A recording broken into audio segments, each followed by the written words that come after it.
Because of a recent Wired hit piece that has now been debunked, misinformation spread like a wildfire, and several people decided to unsubscribe from my Substack or unfollow me. Boo fucking ho ho.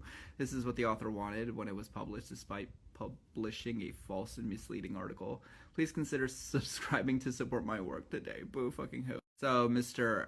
I read headlines, therefore I'm a journalist. Aaron Parnas is claiming that the Wired article was debunked, which I don't think it was. Like, I've seen the responses from some of these content creators that were named, and honestly, they weren't really debunking anything. No one has shown the entire contract, right? Like, I'm not, missing something. Like, the chorus contract has not been disclosed publicly, right? Like, Brian Taylor Cohen, who responded to the Wired article, he never eventually released the contract, right? And yes, Wired didn't release the contract either. I've seen sections of the contract and compared it to what the Wired article says, and the Wired article isn't debunked by the language in the contract. And I'm speaking solely as an attorney who reads contracts for a living.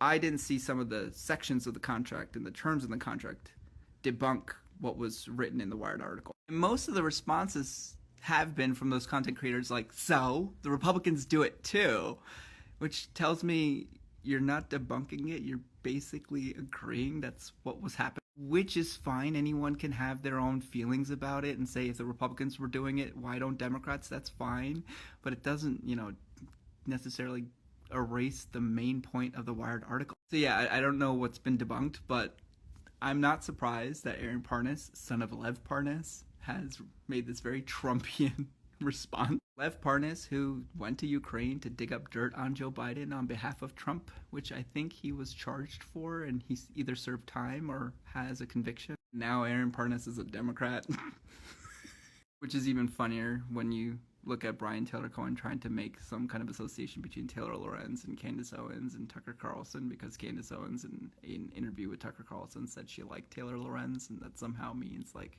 hey, Taylor Lorenz is simping for MAGA. When you got this dude whose father's Lev Parnas, like, what? Anyways, it's funny, and honestly, many people are missing the overall point of that article, which was talking about money in politics, and specifically dark money in politics, or organizations that have undisclosed funding influencing the information that we are receiving. Personally, I'm focusing on that because I think that's a more substantive argument or discussion to have over this little beef that these content creators are trying to make over this article and claiming it's debunked, even though I haven't really seen it being debunked.